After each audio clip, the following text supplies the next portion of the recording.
바쁜 당신이 알아야 할 모든 것 여기에 있습니다. KBS 1라디오 김성환의 시사야. 네이버와 카카오를 비롯한 플랫폼 기업들에 대한 정부와 여당의 규제 움직임이 본격화하고 있습니다. 이런 가운데 오늘 카카오가 골목상권을 침해한다는 논란이 일었던 사업들에서 철수하고 3천억 원 규모의 소상공인 지원 기금을 조성하겠다는 내용을 담은 상생 방안을 발표했는데요. 과감하다는 평가도 나오고 있지만 알맹이가 빠졌다는 지적도 나오고 있는데요. 을지로위원회 소속 민주당 이동주 의원 연결해서 플랫폼 기업에 대한 규제 문제 어떻게 봐야 하는지 짚어보도록 하겠습니다. 의원님 안녕하십니까? 네, 안녕하십니까? 네. 최근 정부와 여당이 플랫폼 기업들에 대한 규제를 강화하는 움직임을 보이고 있다. 이런 언론 보도들이 계속 나왔었는데요. 네. 어떤 문제점 때문에 규제가 필요하다고 보시는 겁니까? 네, 우리가 코로나19 상황 이전에도 이런 플랫폼 업체들 산업이 이른바 이제 벤처 산업으로서 굉장히 활성화됐었는데 코로나19가 길어지면서 비대면 산업, 이런 플랫폼 업체 산업들이 굉장히 많이 성장을 했습니다.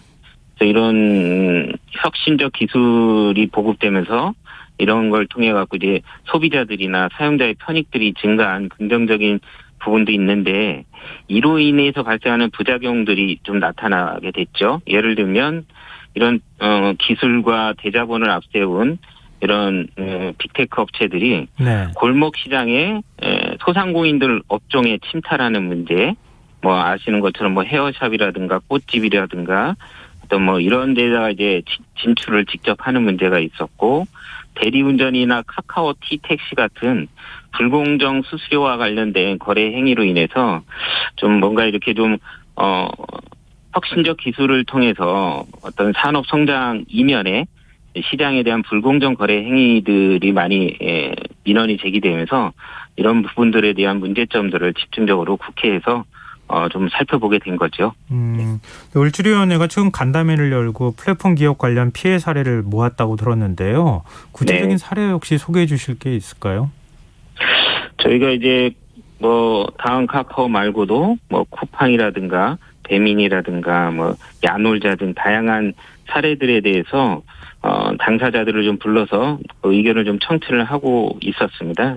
근데 그 중에서 보니까 주로 이제 과도한 거래 수수료와 광고료의 일방적인 책정, 이런 좀 불공정 거래에 대한 문제를 많이 호소를 하였고, 또는 네. 플랫폼이 단순히 이렇게 상품이나 서비스만 중개하지 않고 직접 가맹점들을 유치하면서 자사 브랜드를 거기다가 이제 만들어서 그 자사 가맹점들 위주로 일감을 몰아주는 이런 형태들에 대해서 많은 좀 갑질 논란이 좀 많이 호소가 됐었습니다. 예. 최근 금융당국과 공정위도 카카오에 대한 제재 및 조사에 들어갔다 이렇게 알려지고 있는데요. 네. 구체적으로 어떤 부분들을 제재하고 조사한다는 겁니까? 금융위 조사는 카카오나 네이버, 토스 같은 이런 플랫폼 업체의 보험이나 증권에 대한 비교 견적 서비스가 있는데요. 이게 금융소비자법 위반 여지가 있다고 본 겁니다. 그냥 단순히 광고가 아니라 직접 그 플랫폼 내에서 금융 서비스와 연결해서 실제 계약까지 이루어지는 형태는 실제는 중개업이라 볼 수밖에 없는데요. 이런 걸 하려면 금속법에 의해서 등록을 하고 등록 절차를 밟아서 해당 업체들이 등록을 해야 되는데 그런 거 없이 영업을 했다는 취지고요. 공정위의 카카오 조사는 지배 구조에 대한 문제인데 예. 플랫폼 업체로서 이게 다음 카카오가 16년도서부터인가요? 출자 총액 제한 기업으로 묶이면서 네. 이런 계열사라든가 이런 자료를 제출을 해야 됩니다. 근데 K큐브 홀딩스라고 하는 진짜 이 김범수 의장이 소유하고 있는 계열사에 대한 자료를 제출하지 않아서 시작된 조사로 알고 있는데요. 근데 최근에 이게 단순히 자료를 제출하지 않아서 생긴 문제라기보다는 K큐브 홀딩스가 금산분리 규정을 위반했다, 이런 좀 의혹을 갖고 공정위가 조사하고 있는 걸로 알고 있습니다. 근데 일각에서는 플랫폼 기업의 속성 자체가 여러 분야로 사업을 확장할 수밖에 없다, 이런 지적도 하고 있거든요. 네. 이런 반론에 대해서는 어떻게 보십니까? 물론 뭐 이제 자유경제 시장에서 사업을 확장할 수 있는 기업의 경영 방침이긴 하지만, 이런 우리 사회에서 사실은 이제 그로 인해서 어떤 혁신의 성과와 기술의 발전에 의해서 어떤 결과가 만들어지는 건 저희도 인정을 합니다. 근데 대자본을 앞세워서 어떤 시장 독점의 결과로서 이 성과물을 독식해 간다, 어떤 불공정 거래 행위로서 어떤 이제 수익을 차트에 간다. 이건 좀 다른게 봐야 되는 문제가 아닐까 싶어요. 또 플랫폼 업체들도 그 혁신적인 기술을 바탕으로 해서 성장을 지속 가능하려면 공정한 시장의 환경을 좀 만들고 그에 수용하는 이런 좀 모습이 좀 필요하지 않을까 생각을 좀 합니다. 네. 또 오늘 카카오가 골목상권을 침해한다는 논란이 일었던 사업들에서 철수하겠다, 소상공인을 지원하기 위해 3천억 원 규모의 기금을 만들겠다, 이런 상생 방안을 내놨습니다. 어떻게 평가하십니까?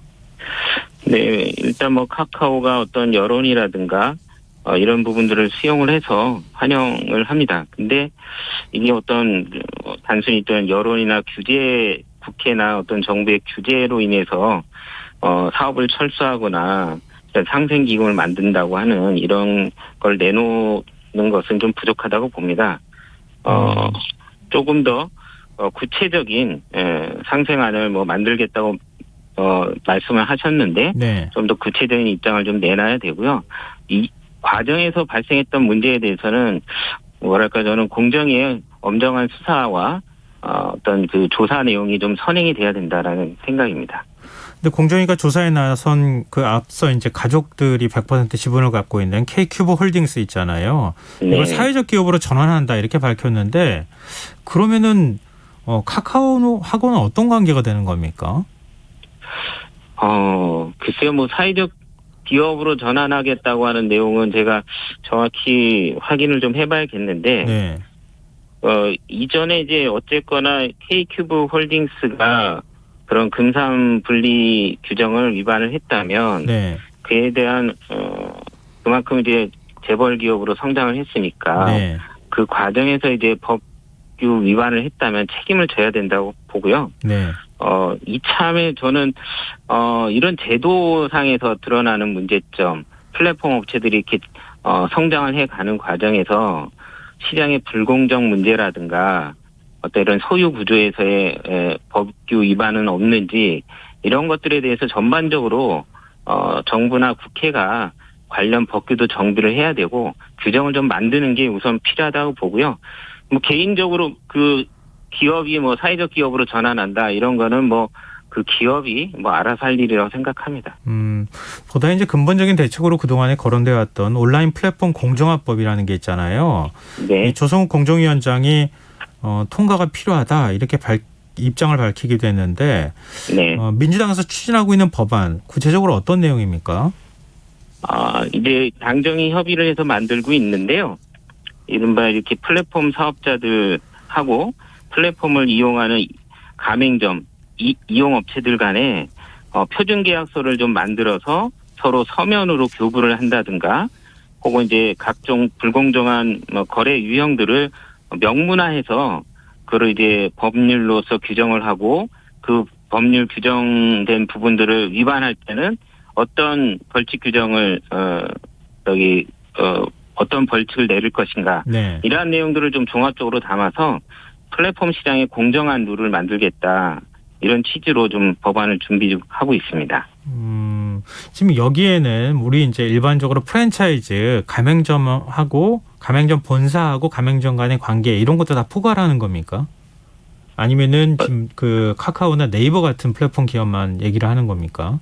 기존의 그런 프랜차이즈 사업자들하고 가맹점들 간의 규율하는 부분은 가맹사업 공정화에 관한 법이 있고요. 네. 예, 이 플랫폼 산업이라는 것이 특화돼 갖고 이제 플랫폼 이용자와 거기에 참여하는 사업자 간의 거래 관계를 좀 규율하는 내용이 주된 대상입니다. 네. 근데 또 이런 반론도 있습니다. 불과 얼마 전까지만 해도 정부가 IT 기업이나 핀테크를 장려하고 지원했는데 다시 또 규제에 나선다는 것 너무 오락가락하는 행보 아니냐 이런 비판에 대해서는 어떻게 생각하십니까?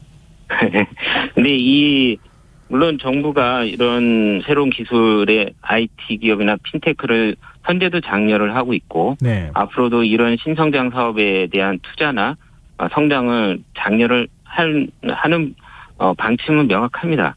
근데 이 부분에 있어서 양육강식의 어떤 그 무한 경쟁에 불공정한 이런 시장 구조는 원치 않습니다.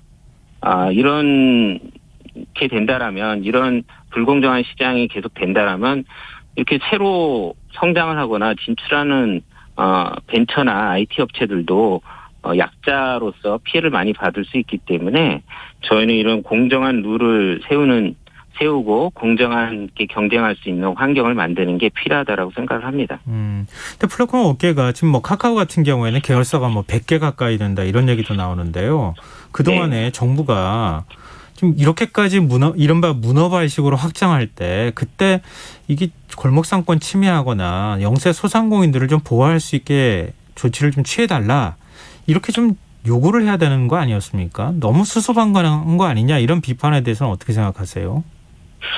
물론 이제 어떤 그런 현실을 사전적으로 예방하고 그러한 것들을 좀 사회적 합의라든가 아니면 필요하다라면 어떤 그런 룰을 담은 법률을 먼저 이제 정부 차원에서 마련을 했다라면 좀 아쉬운 마음이 듭니다. 네. 근데 이런 플랫폼 업계가 아직은 저희가 사실은 이런 코로나가 덮치면서 갑자기 성장을 했던 이런 좀 상황도 좀 있는 것 같고요. 어쨌거나 공정위에서도 이런 온라인 사업자들, 플랫폼 사업자들에 대한 성격 규정이라든가 시장에 대한 실태 파악이라든가 이런 것들이 좀 적절히 대응하지 사전에 적절히 대응하지 못했던 부분들도 좀 자책을 해야 되지 않을까 싶습니다. 그래서 늦었더라도 지금이라도 좀 이런 부분에 대해서 실태 파악과 좀 성장도 담보를 하지만 공정한 룰을 통해서 공정한 시장을 만들 수 있는 이런 제도들을 빨리 만들어야 되지 않을까 생각을 합니다. 근데 김범수 카카오 의장, 이해진 네이버 전 의장 국정감사 증인 채택 민주당이 추진 중이라고 하는데 하는 겁니까? 지금 이 문제는 저희가 그 각 상임위의 여야 간에 그 간사나 간사 의원들이 서로 협의를 해서 결정을 하는 문제입니다. 그래서 좀 지켜봐야 될 것 같고요. 네. 국감 일정이 아직 확정이 되지 않았는데 이번 주 정도는 좀 그 내용들이 일정이 확정되면 논의가 되지 않을까 싶습니다. 네, 알겠습니다. 오늘 말씀 여기까지 듣겠습니다. 고맙습니다. 네, 고맙습니다. 예, 지금까지 민주당 이동주 의원이었습니다.